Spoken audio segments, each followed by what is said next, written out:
Bring it back. Yeah. Welcome back. We're with Box and Don Lee, and you're watching Earl play Louie. That's my old buddy Stan there. That's right. Hey, Stan. How you been? I'm surprised you remember me. You know, I remember when you used to shoot him in on 6th Street at Mr. Pockets at the time. And, you know, it's just, people don't realize what a hotbed of pool that place was at the time. Yeah. It was you and another guy that used to play real regularly there. And it's just, but man, I remember you used to shoot them in on. Jerry. Yeah, that's right. Jerry Matcham. They call him Baby Huey. And Brian came in. But you were maybe the best of the local players before No, not He quite. ain't gonna accept that, Don. He ain't gonna accept that. And when I came back, Don, just so you know, when I came back, and I started, dilly-dallying before I got sick again playing, Stan was the first one to say to me, Knox, stay down, follow through. Oh yeah. You know what? And that's been my moral ever since. Stay down, follow through, Knox. You know what? You even see good players, top players, jump up, and it's the kiss of death. It just if you're not staying down on the shot, you're not giving yourself a chance to execute. Right. But he told me I hear it right now. Box, stay down, follow through, don't move, stay down. Oh, and you know what? When you realize it, it's simple to say when you realize it. Yes, I don't know why all of us know how important it is, yet we can't make it automatic. That's hard. Yeah, you know, Well, it's that's just the discipline of the game. this unforgiving game. Yeah, it's the discipline of the game. You know, an acquaintance of mine was frustrated with the game one time, and the lead-in is how hard it is to do something as simple as staying down on the ball. He made up a T-shirt that said, "I hate this game," and there was a rack of 9 ball.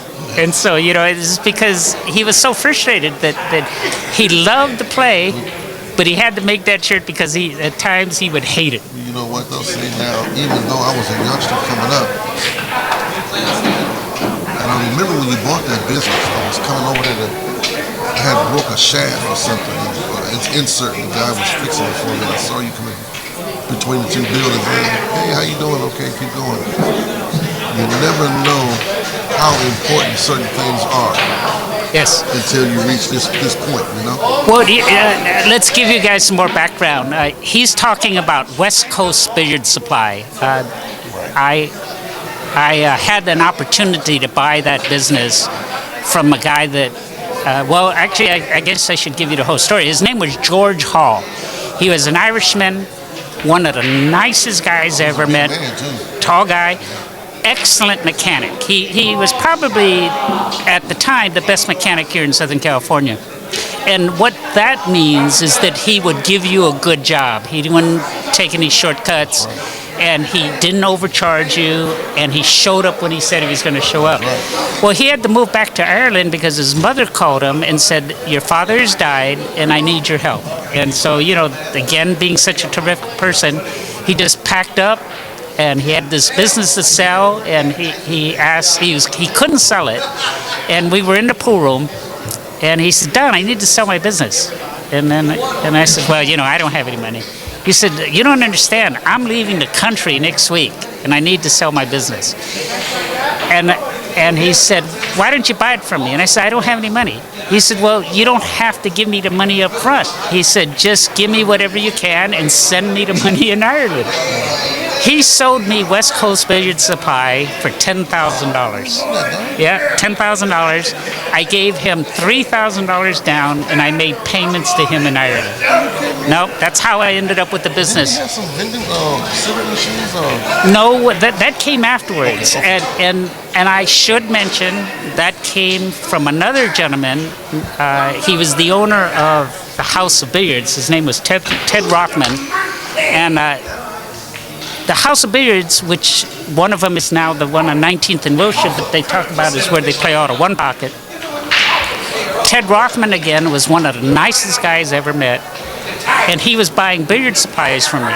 And he came into my store and he said, Don, I want you to put the games and vending machines and jukebox in my pool room. I remember the jukebox and Exactly, and he owned 4 pool rooms at the time. And I told him, I don't know anything about the business. He says, don't worry about it, I got it taken care of. So he puts me in his car and we drive 3 blocks east to a company called C.A. Robinson. And C.A. Robinson, even though they were right down the street from me, I did not know was one of the largest distributors of coin-operated vending machines in America. We walk in and he sees his friend, his name is Al Bettleman. He said, Al, he says, I want Don to put games in my pool rooms. He said, no problem. And they took me over to his son. His name is Ira, who treated me as if I was a family member. He talked to Ted, and they figured out how many machines they would need and what they needed to do, and the bill came to $23,000.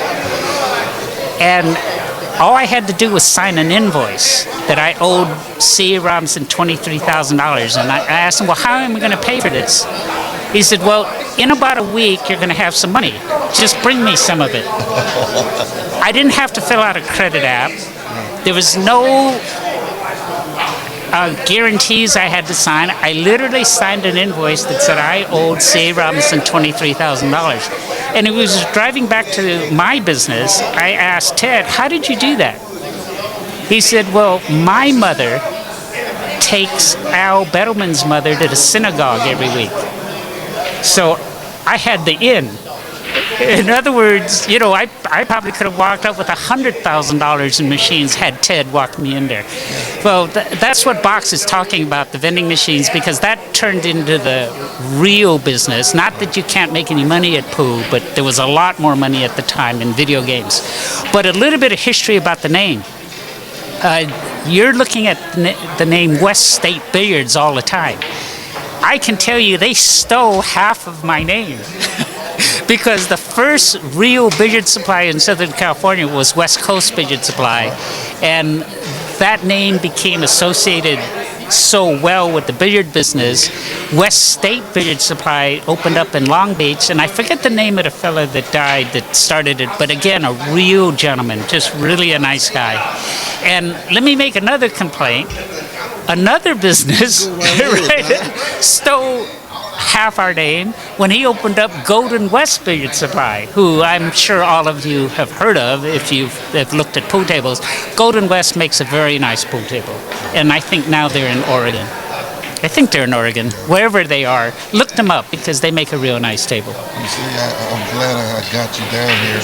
I'm glad you came down and was able to share that with us. I'm looking forward to doing it again, and I hope that you stay around for a while. Well, I have this disease. I want to play pool. I can't believe I have this disease because I thought I had outgrown it. Everybody was gone. That's right. Yeah, I thought all the people I owed money to were gone, but no, they're still around. Now I don't know what it is. If you get the disease and you fall in love with the game, as Box has and a few of the other guys I see in here have, I guess it never gets out of your system. The problem is that I want to play for money, but I'm in no condition to play for money. You know, I went down to Crenshaw. This is a pool room near Box, and that pool room has a lot of history because that area has always supported a pool room. And of course, when I walk in, they put me on the best guy, and I promptly lose.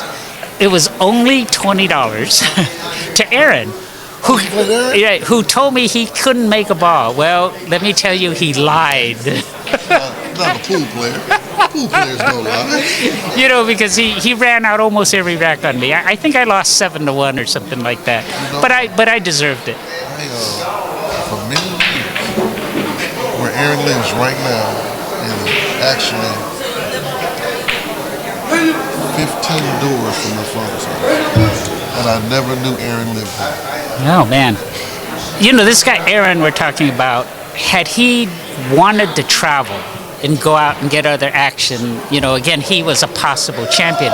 But he wanted to only play in one room, you know, yeah, on Western, and I would imagine he only plays on Crenshaw now. I just Aaron, he only goes to Crenshaw. In fact, just so you know, this morning when I woke up, when I text you, yes, I text Aaron, Chicago, about I text everybody, and Aaron called me back, and he says, I might make it down there.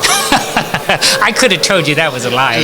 Yeah, you know, he didn't show up, right? Yeah, no, okay. But the first thing he asked me, which is typical Aaron, he says, how much does it cost to get in? I said, it don't cost you anything to get in, man. Just come on down, man. And to me, during our era, my era, he probably was the best player out of anybody. Yes, and certainly in that area and that time, he should play in this tournament. I'm sure he doesn't play like he used to, but he would be a real benefit to the game and the room, and he's quite a gentleman. I didn't realize he really played that well until one day we was on Crenshaw, and Billy Palmer came in. Oh, yes. And Billy Palmer was playing Lewis and Dawkins, and this was wearing him up. And Billy Palmer walked over there. And I was sitting there and he said, you know what? The best player in here is not even playing. And he put his finger right in Eric's chest. He said, this is the best player right here. He just ain't got no heart to go someplace else. Yeah, well, he's not comfortable going anywhere else, we should say. Billy Palmer said that. Right. Well, Billy Palmer, if you don't know him, has been a top player in Northern California for as long as I can remember. And it's just, you know, again... He's still playing too, man. How does he play? Is this game what it used to be? Is this? He's still at a high level. You know, again, I guess once you get to that, he'd be different, really. He'd be different. In 2004, they played two different sets. Billy won the first one, and the hot seat, and Efren came back and beat him the second. Oh, interesting. You know, a talk. Mike LeBron, all the cats was there. Mike LeBron. Oh, Mike LeBron. Yes, the name sounds familiar. I can't picture the face yet, but I think if I see him, I know. It was he had be there for then, and I heard that you know, then he got a job and he started doing working at the shipyards. But I heard he's back playing. He's playing at a very high, playing pretty good. I heard. You know, that's the shame of it, is that you really can't just play pool to make a living. It's not consistent enough. You got to love the game. You have to have something that, a job or a source of income that allows you to play pool. And that's why I do understand guys needing to get the best of it, because they can't really afford to lose. It's just so, but it's a different world today. I will say that if you really want to get better at this game, you do need to get to the table, play for a little money, something you can afford, and try to win, because not playing and waiting for the nuts or stalling, you're going to play the same all the time. Again, to give you a perspective, because I told this story to Lita Al, and Walter, who is an old-time friend of mine, is one of the better players in this area. He lit up when I told him I talked to you. Yeah, well, Walt and I go way back, and he's a pretty good player. You know, again, not a championship level, but for the local guys, he was awfully tough to beat. One of our top 9-ball players here through the 70s and 80s was Hawaiian Brian Hashimoto, and he's now retired in Hawaii. I was complaining how I couldn't get any better. I wanted to be a better player. And he sat me down, and he said, you know, you played a perfect speed. And I said, what are you talking about? I says, I can't play at all. And what I mean by that is I can make a ball, but I'm not a consistent run-out player. And he said, the reason why you play the perfect speed is because you can get a game. He says, do you think I can drive someplace and get a game? He said, you could walk into any pool room in the country and get a game. Although I didn't believe it at the time, he was right. Because I have since played a few people across the country. The last time I played seriously was at Lambert's in Baton Rouge. And if you're out there, that was the best time I ever had when we played that night. And I don't know if you remember, it was maybe the last night of the tournament. all those tournament players coming in were wondering how they could get either one of us on the table because, you know, it was the end of the tournament and Shorty and I were playing $300 or $400 a game 9 ball. I don't know what time this particular was. And we were giving each other lots of shots.